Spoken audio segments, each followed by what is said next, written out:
Իշխանությունը փորձում է եկեղեցու դեմ արշավը կապել անհատների հետ, բայց երեք դուք 24 հետ հարցազրույցում հետաքրքիր դիտարկումներ եք արել, դա համեմատելով նաև Դաշնակցության դեմ այսպես ԿՊԱ-ականների ելույթների, որ իշխանությունը փորձում է որպես համահայկական կառույցներ եւ եկեղեցին եւ Դաշնակցությունը այսպես չեզոքացնել, թիրախավորել եւ այսպես տանել 4-րդ հանրապետության այս թեզը այսպես առաջ տանել եւ դարձնել Հայաստանը այսպես թուրք-ադրբեջանական տանդեմի մի այսպես արանքներում ընկած կտոր։ Նախ ես բանը երես կունենամ խորհրդարանում, մասնավորապես կանադարում նաև ձեր ասած հարցի մի քիչ ավելի ուրիշ կոնտեքստում, ինչ վերաբերում է Դաշնակցությունը կուսակցությունը չի, որ խորհրդարանում լինի, չլինի, իր գործունեությունը պայմանավորված է դրանով, դրանք ցույց են տվել տասնամյակներ եւ իրանց օգտակարությունը հայապահպանության իմաստով, հայոց պետականության կայացման իմաստով, ամեն ինչ իմաստով դա անգնահատելի է։ Եվ այո, այստեղ հենց այդ պայքարի իմաստը, հակադաշնակցական այս մարտնչող կեսվածքի իմաստը կայանում է նրանում, որ այդ 4-րդ հանրապետություն ստեղծելու կոնտեքստում փոկել Սփյուռքը որպես նորից հայ ոչ թե ինքնության, այլ իրականության, հայոց իրականության մի մաս եւ կարևոր մաս եւ հզոր ուժ օգտագործելու փոկել, ասենք նաեւ նույն կոնտեքստում նաեւ հենց եկեղեցու հետ կապված, էլի փոկել, ասենք որովհետեւ Նիկոլ Փաշինյանը ինչ էլ անի, չի կարող եկեղեցու մեջ այն իրավիճակը ստեղծի, որ ինքը ուզում է։ Բանն այն է, որ այն թերությունները, որոնք այսօր երբեմն մատնանշում է վարչապետը, մենք էլ գիտենք, մենք գիտենք, որ թերությունները կան, եկեղեցականներն էլ գիտեն, որ թերությունները կան, եւ վարչապետը այդ մասին գիտեր նաեւ 5 տարի առաջ, 6 տարի առաջ, ինչու այդ ժամանակ չէր արվում։ Այդ ժամանակ չէր արվում, որովհետեւ դրա նպատակարարությունը չկար։ Այսօր այդ անհրաժեշտությունը կա, այդ խնդիրը լուծել եւ լավագույն դեպքում վարչապետը իր համար կհասնի եկեղեցու պարակմանը, այսինքն նորից կտարանջատի Սփյուռքը եւ կամփոփվի մեր իրական Հայաստանի մեջ, որտեղ ինքը ուզում է իրականացնել սևեռուն գաղափարը, որը կոչվում է 4-րդ իշխանություն։ Այս կոնտեքստում է այդ ամենը։ Ձեր կարծիքով իշխանությունը իրականում ինչ է ընկել այսպես ամենայն հայոց կաթողիկոսի հետևից եւ արդյոք Գարեգին երկրորդը պետք է հեռանա դրա անհրաժեշտությունը։ Ես շատ լավ ծանոթ չեմ եկեղեցական կանոններին, բայց գտնում որ վարչապետը իրավունք չունի այդպեսի բանով հանդես գա, որովհետեւ կարծում ենք սահմանադրությունը, գիտենք սահմանադրությունը եւ այնտեղ հստակ նշված է այդ ամեն ինչը։ Թերությունը նորից եմ ասում, եթե հասարակությունը ընդհանուր առմամբ հիվանդ է եւ մենք ունենք որոշակի այդպեսի դրսևորումներ, չի կարա հասարակության մի հատված այդ հիվանդության ախտանիշները չունենա։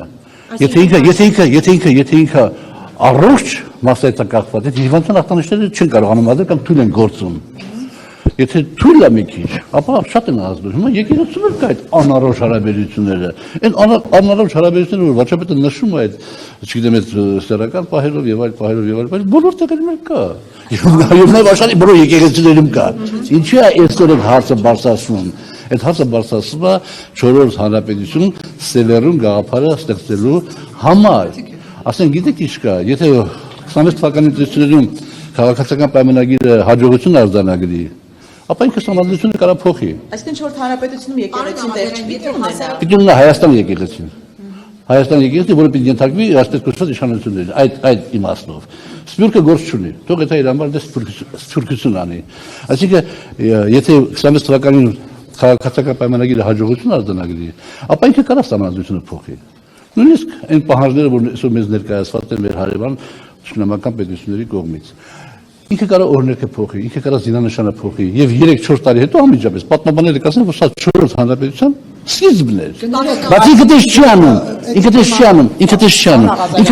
խոսքը սավարտը դավիճ ջան, կարող է բանը ասում։ Մի րոպե խոսքը ներողություն, 1000 ներողություն։ Ինքը դες չի անում, ինքը ուզում է վերացնի 3-րդ հանրապետությունը եւ ստեղծի 4-րդ հանրապետություն։ Այստեղ արդեն խնդիրները ստեղ է, որովհետեւ այդ ճանապարհին արդեն թե մենք ինչ մարտահրավերների առաջ կկանգնենք, Հիշտ հարց ունեմ, պարոն Աղազարյան, երբ որ օրինակի թեման կար եւ դուք կարողան պատգամավոր եք, դուք այդ ժամանակ չէիք առարկում, ինչու այդ ժամանակ չէիք խոսում։ Ես ոչ չեմ առարկում։ Եթե օրինակը խանգարում է մեր պետականություն կայացման զարգացման, թող փոխվի։ Եթե զինանշանը գրողը տալի խանգարում է պետականության կազմի զորացմանը, թող փոխվի, բայց դա լինի երրորդ հանրապետության, այսպես կոչված, ժառանգությունը, ժառանգորդը մենք լինենք, ոչ թե կտրենք։ Ասում է դա իրավական էլ չի լինելու, ասում է Ոչ, ստում է, ինքը իրավական անելու։ Նիկոլ Փաշինյանի ստախոս համարեցի։ Ոչ, այդ հարցը ստում։ Լավ, պարոն Աղազարյան, դուք որպես Քրիստոսի Նիկոլ Փաշինյանի միջնորդությամբ ճանաչած մարդ, մոտավոր ճիշտ եմ, չէ՞ ձեր խոսքը։ Չէ։ Ես ասել եմ, ես հայտարարել եմ, որ երբ ես ծանոթացա Նիկոլ Փաշինյանի հետ, ես անհավատացյալս մտածեցի, որ հնարավոր է, որ Քրիստոսը գոյություն ունեցել։ Հիմա ներողություն, հիմա մտածում եմ, որ Քրիստոսը կարող է գոյություն ունեցել, բայց ես չեմ հավատում հարությանը Քրիստոսի,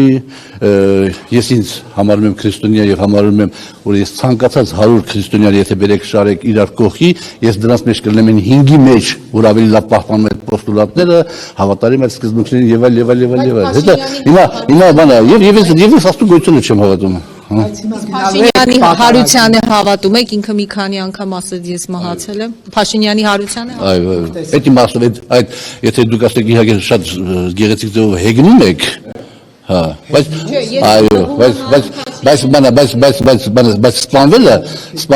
սպանվելը տարբեր ձևով է լինում եւ մահները տարբեր ձևով է լինում։ Հիմա դուք պատարագին գնալու եք իրար։ Ես պատարագի երբեք չեմ գնացել, երբեք չեմ գնալու։ Լավ, հիմա այս կռվի մեջ դուք ում կողմից եք։ Սահմանադրությամբ։ Պարոն Աղազարյան, դուք նոր ասացիք, որ հասարակության մի հատվածը հիվանդ է եւ ընկել է։ Մի ամբողջ հասարակությունն է հիվանդ։ Նիկոլ Փաշինյանն էլ է հիվանդ։ Բա իհարկե։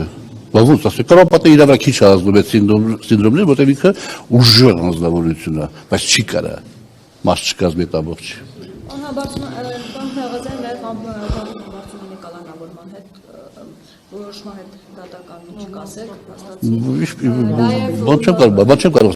օրինական ուժի մեջ մտած շփան չի, օրինական ուժի մեջ մտած դատավճիռ չէ, որովհետև դա կան փուլեր չէ, բողոքարկման։ Վերին հեռացնելու այս գործընթացի լիկվիդացնելու գործընթացի մեջ Ուրեմն տեսեք,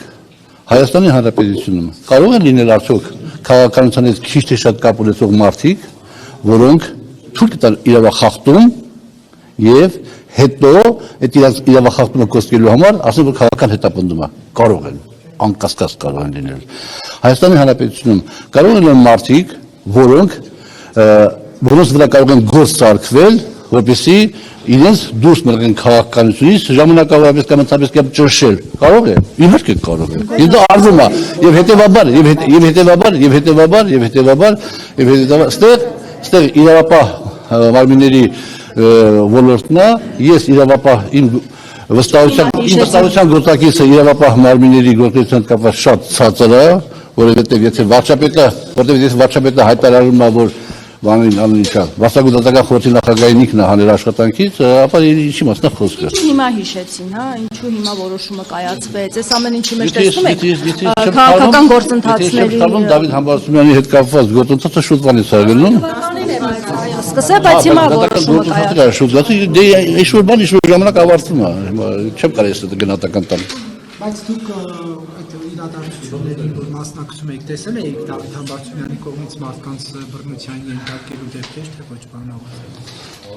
Ես իրադարձությունների մասնակցել եմ եւ հնարավորություն չեմ ունեցել ֆիզիկապես եւ որևէ կերպ միաժամանակ գտնվելու Հայաստանի Հանրապետության հարյուրավոր եւ հազարավոր հատվածներում, Նարեկ ջան։